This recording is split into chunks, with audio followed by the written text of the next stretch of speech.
現在我宣布李慧瓊議員當選為立法會主席。李慧瓊議員，恭喜你。 Starry Lee elected as head of Hong Kong's legislature. End of an era as Hang Seng Bank shareholders approve HSBC's proposal to take the bank private. And police remind residents about new traffic rules, including compulsory seatbelt use on public transport and limits on drivers' mobile devices.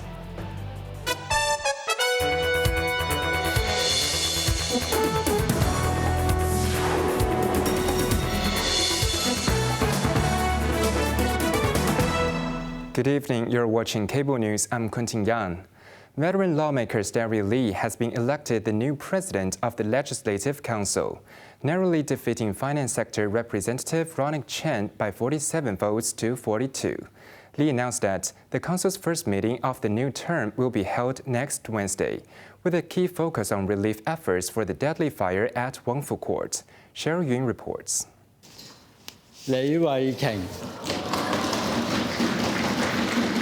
It has been a decade since the LegCo presidency was last contested, and this race proved exceptionally close, with Lee and Chen running neck and neck as votes were counted.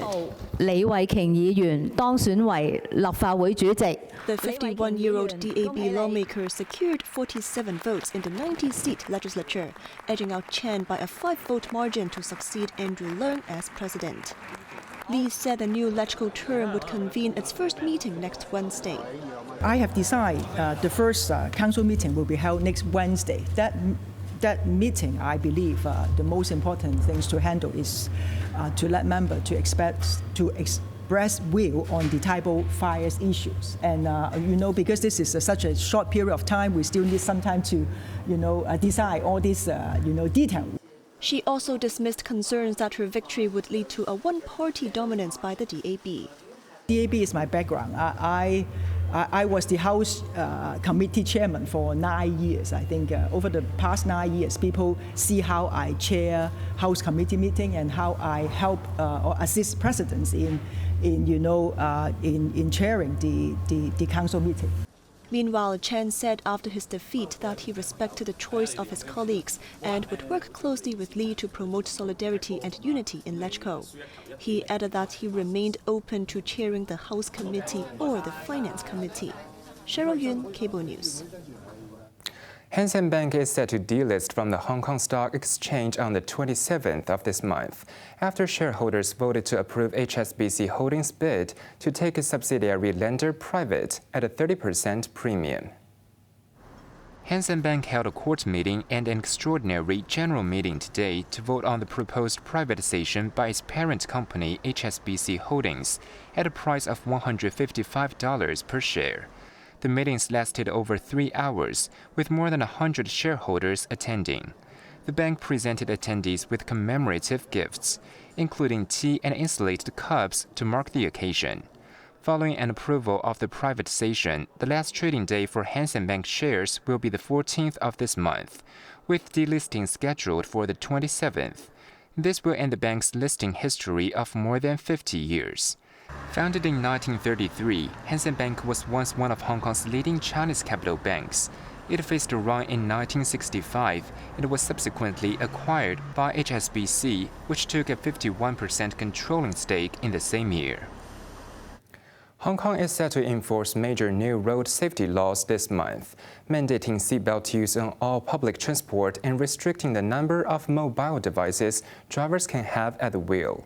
Police said it is responsibility of drivers and vehicle owners to ensure seatbelts are functional. Effective January 25th, all passengers on public transport and commercial vehicles, such as buses, minibuses, lorries, and school buses, must wear a seatbelt if their seat is equipped with one. Non-compliance carries a maximum penalty of a $5,000 fine and 3 months imprisonment. At a press briefing today, authorities sought to clarify gray areas, saying drivers are responsible for ensuring that seatbelts are functional and that passengers should report faulty belts and move to a working seat if available. Police said school bus attendants must ensure children are secured before departure. If a child unbuckles during the journey, the attendant should give verbal instructions.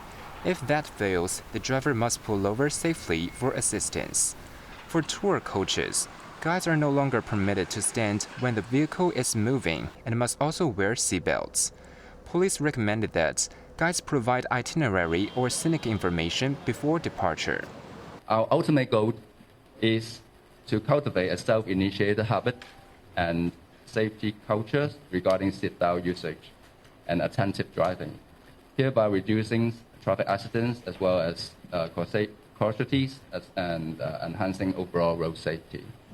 Meanwhile, a concurrent rule will ban drivers from operating vehicles with more than 2 mobile devices, such as phones or tablets, in the front to curb distraction. Each driver's screen must measure under 19 centimeters diagonally and must not block the driver's view.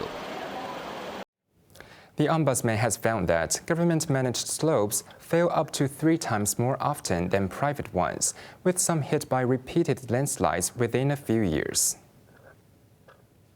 The direct investigation revealed that between 2020 and 2024, the annual failure rate of public man-made slopes ranged from 0.1% to 0.6%, 1 to 3 times higher than that of privately managed slopes. While Ombudsman Jack Chan noted that all rates are below 1% and remain at a very low level, he stated the disparity requires the government's continuous attention. Investigators also found that since 2014, some government slopes had collapsed repeatedly within 3 years, including one site that suffered 4 landslides in 5 years.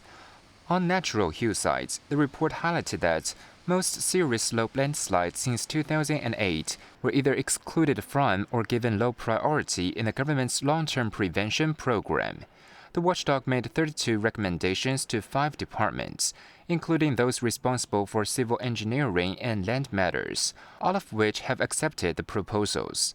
They include expediting risk mitigation for natural hillsides, optimizing how slopes are selected for priority work, and adopting technology such as artificial intelligence. The Transport Department has cancelled issuing on-site queuing tickets to people applying for test-free Hong Kong driving licenses and will instead hand out 300 e-tickets per day starting Monday. Authorities said quotas will be adjusted based on demand, believing this will combat scalpers and queuing gangs. Jeremy Zhu reports. Following the policy change, the long lines outside the licensing office in Admiralty have vanished. People queuing at the office were mostly there for other licensing services. Staff were seen explaining the new arrangement to residents. From next week, applicants must first secure an online ticket via the Transport Department's website starting at 7 a.m. Each ticket is valid for a single application. Applicants must then attend in person during their assigned time slot to submit documents. Taking to the airwaves, Transport Commissioner Angela Lee said the online system can prevent resales and scalping activities, as the system requires a Hong Kong ID number and a name, tying the ticket to one individual. If the applicant's details do not match at the counter, the booking would be invalid, she added. The e-ticket system also uses verification to block bots and a virtual queue to handle surges in traffic. A full online appointment system alongside increased processing capacity at licensing offices is expected to be fully operational by March. Jeremy Zhu, Cable News. In the United States, a woman was shot dead by immigration and customs enforcement agents during an operation in Minneapolis, Minnesota. Federal authorities accused the woman of trying to drive into officers who later acted out of self-defense, a claim rejected by state and local officials. Jeremy Zhu reports. Online footage shows uniformed officers approaching a stationary maroon car in the middle of the road.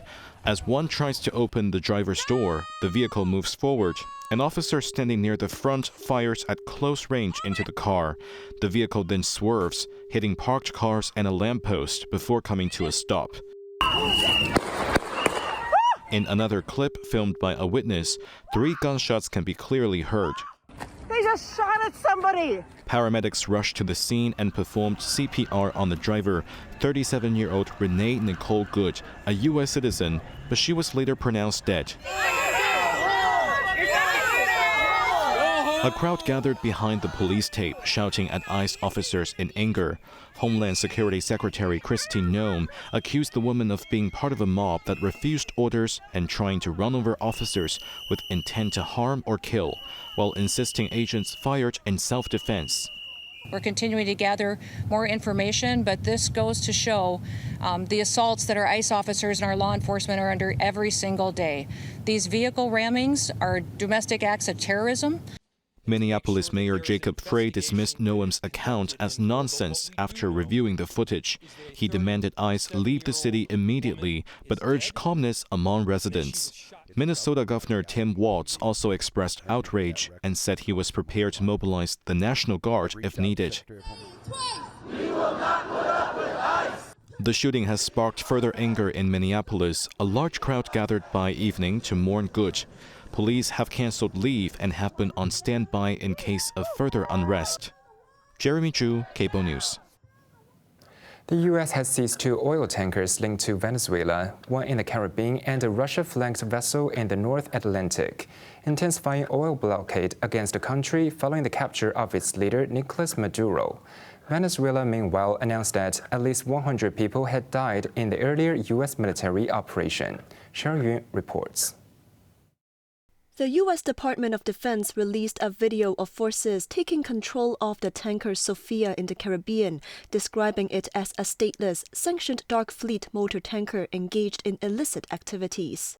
U.S. European Command confirmed the separate seizure of the oil tanker, now known as Marinera, formerly Bella 1 in the North Atlantic, for violating U.S. sanctions. The vessel is alleged to be part of Russia's shadow or ghost fleet used to illegally transport sanctioned oil. The U.S. Coast Guard had attempted to board the ship in the Caribbean in December as it headed toward Venezuela. It subsequently changed its name, painted a Russian flag on the hull, and altered course toward northern Russia.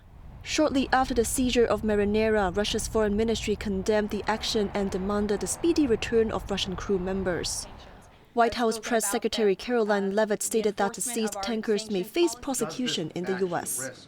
The vessel had a judicial seizure order and the crew, so that means the crew is now subject to prosecution for any applicable violation of federal law, and they will be brought to the United States for such prosecution if necessary.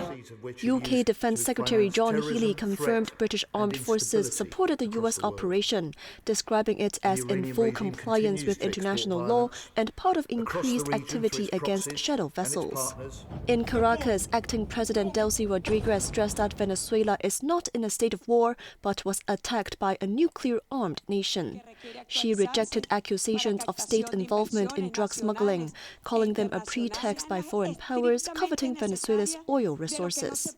Cheryl Yun, Cable News. U.S. Secretary of State Marco Rubio plans to meet with Danish officials next week to talk about Washington's interest in Greenland. The White House appeared to downplay military action to acquire the Danish territory, saying all options are on the table with diplomacy prioritized. Jimmy Liu reports.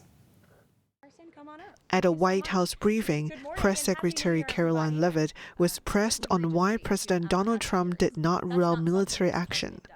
All options are always on the table for President Trump as he examines what's in the best interests of the United States. But I will just say that the president's first option always has been diplomacy. She also revealed that Trump and his national security team are holding active discussions about a U.S. purchase of Greenland. This came after U.S. top diplomat Rubio reportedly told lawmakers that the goal was to buy the island from Denmark and an invasion was not imminent. However, he still stressed that military force remained an option. If the president identifies a threat to the national security of the United States, every president retains the option to address it through military means. As a diplomat, which is what I am now and what we work on, we always prefer to settle it in different ways. That included in Venezuela. The U.S. notion of acquiring the strategic Arctic island, especially through the use of force, has raised tensions with NATO allies who warned an attack could spell the end of the military alliance. Writing on social media, Trump expressed doubt about NATO but reiterated the U.S. would always be there for NATO, even if they won't be there for us. In an effort to resolve the issue, the governments of Denmark and Greenland requested a meeting with Rubio. Jamie Liu, Cable News.